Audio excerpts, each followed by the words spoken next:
Assalamualaikum warahmatullahi wabarakatuh. Salam sejahtera dan bahagia bagi kita semua. Om Swastiastu, Namo Buddhaya, salam kebajikan, Rahayu.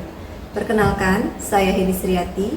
Saya bertugas sebagai guru bimbingan konseling SMA Bukit Asam Tanjung Enim, Kabupaten Muara Enim, Provinsi Sumatera Selatan. Pada video ini, saya akan berbagi tentang strategi asesmen yang sudah, sedang, dan akan dikembangkan sebagai implementasi dari kurikulum Merdeka. Menurut Ki Hajar Dewantara, pendidikan adalah memberi tuntunan terhadap segala kekuatan kodrat yang dimiliki anak, agar ia mampu mencapai keselamatan dan kebahagiaan yang setinggi-tingginya, baik sebagai seorang manusia maupun sebagai anggota masyarakat. Dengan diluncurkannya platform Merdeka Mengajar, memberikan kesempatan yang setara bagi guru untuk terus belajar dan mengembangkan kompetensinya kapanpun dan dimanapun berada. Dalam proses tahap perkembangannya, peserta didik memerlukan bantuan, salah satunya oleh guru bimbingan konseling dalam menggali potensi diri peserta didik, mengenai bakat minat, kepribadian, kecerdasan lingkungan, dan lainnya. Hal ini dapat diketahui secara akurat melalui asesmen di dalam program bimbingan konseling di sekolah. Lalu muncul pertanyaan, bagaimana upaya untuk memberikan layanan bimbingan konseling yang tepat untuk peserta didik? Layanan bimbingan seperti apa yang diharapkan oleh peserta didik? Tentunya, saya memerlukan asesmen yang dapat mengakomodir kebutuhan peserta didik. Oleh karena itu, saya sebagai konselor SMA Bukit Asam Tanjung Enim melakukan terobosan melalui Aksi Raka sebagai strategi asesmen yang diharapkan dapat menjadi solusi alternatif untuk mengatasi kebutuhan peserta didik pada layanan bimbingan konseling di sekolah. Aksi Raka merupakan akronim dari angket kebutuhan peserta didik, observasi, wawancara, dan pohon karir. Berikut dijelaskan strategi asesmen Aksi Raka. Yang pertama adalah angket kebutuhan peserta didik, yang biasa dikenal dengan AKPD. Sebagai guru BK, saya melakukan asesmen kebutuhan peserta didik dengan memberikan daftar pertanyaan tertutup tentang bidang layanan bimbingan konseling, meliputi bidang pribadi, sosial, belajar, dan karir. Dengan menyebarkan link Google Form sehingga didapatkan data awal sebagai dasar membuat desain rencana pelaksanaan layanan bimbingan konseling. Setelah data didapat, sebagai konselor saya akan merancang rencana pelaksanaan layanan bimbingan sesuai dengan kebutuhan peserta didik. Dengan tujuan peserta didik atau konseli dapat merancang cita-cita serta mampu menentukan pilihan yang tepat dalam melanjutkan studi keperguruan tinggi. Selanjutnya adalah observasi. Di sini guru BK melakukan observasi dengan membuat daftar checklist observasi dan mengamati, mengukur, dan mencatat kejadian-kejadian saat pelaksanaan bimbingan klasikal dilaksanakan, yaitu meliputi minat peserta didik dalam pembelajaran, antusias peserta didik dalam pembelajaran, kerjasama, keaktifan peserta didik dalam diskusi. Selanjutnya adalah wawancara. Sebagai guru BK, saya melakukan wawancara kepada peserta didik, orang tua, wali kelas, dan unsur manajemen sekolah. Dari hasil wawancara, diketahui bahwa pemahaman peserta didik tentang studi lanjut memang kurang, terutama pada keyakinan untuk merancang dan mengambil keputusan karir setelah lulus SMA. Hal ini nampak jelas ketika peserta didik dihadapkan dalam membuat keputusan untuk masa depannya.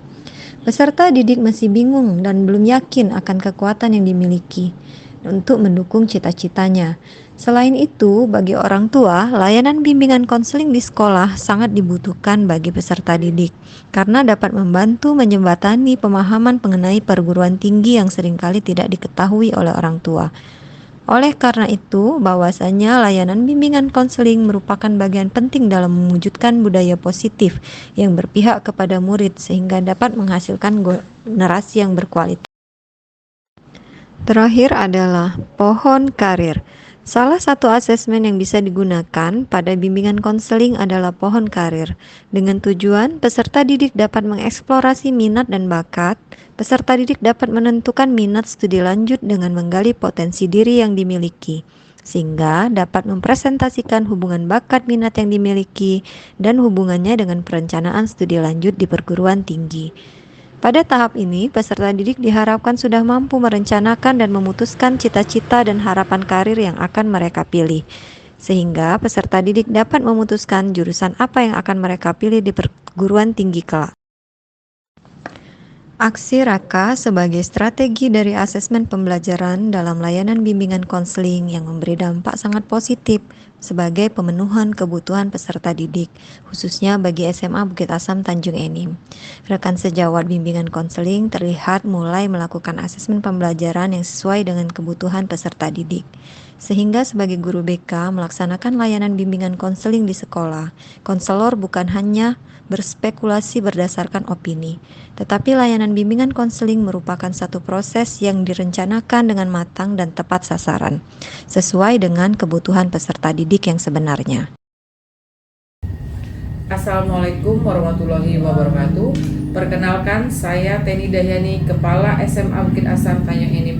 Saya sangat senang sekali dengan inovasi yang dibuat oleh Ibu Heni Sriyati melalui Aksi Raka, yang mana aksi kegiatan ini bisa mengakomodir kebutuhan peserta didik SMA Bukit Asam Tanjung Enim dalam mencapai cita-cita serta minat bakat para peserta didik itu sendiri. Terima kasih. Wassalamualaikum warahmatullahi wabarakatuh. Assalamualaikum warahmatullahi wabarakatuh. Perkenalkan, saya Trihartini sebagai Wakil Kurikulum SMA Bukit Asam Tanjung Enim. Saya sangat mendukung sekali dengan terobosan Ibu Heni Sriyati, yaitu inovasinya di Aksi Raka. Aksi Raka ini saya harapkan dapat mengakomodir kebutuhan peserta didik SMA Bukit Asam Tanjung Enim dalam menggapai cita-citanya sesuai dengan bakat minatnya.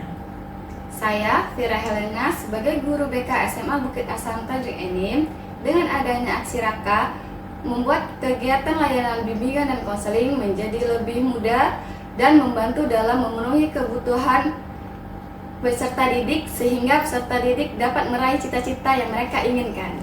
Pembelajaran yang saya dapat dari ide pengembangan Aksi Raka adalah untuk menciptakan generasi yang mempunyai nilai positif dan berdaya saing. Salah satunya dapat dimulai melalui proses layanan bimbingan konseling yang sesuai dengan kebutuhan peserta didik. Dengan begitu, sesuai dengan pendapat Ki Hajar Dewantara, maksud pendidikan adalah menuntun segala kodrat yang ada pada anak, agar mereka dapat mencapai keselamatan dan kebahagiaan yang setinggi-tingginya, baik sebagai manusia maupun sebagai anggota masyarakat. Karena pada hakikatnya, peserta didik memiliki minat dan bakat masing-masing. Oleh karena itu, sebagai pendidik, hendaknya kita dapat memfasilitasi peserta didik agar tumbuh sesuai minat dan bakatnya. Demikian, semoga bermanfaat. Salam bahagia, guru hebat, semangat Indonesia. Assalamualaikum warahmatullahi wabarakatuh.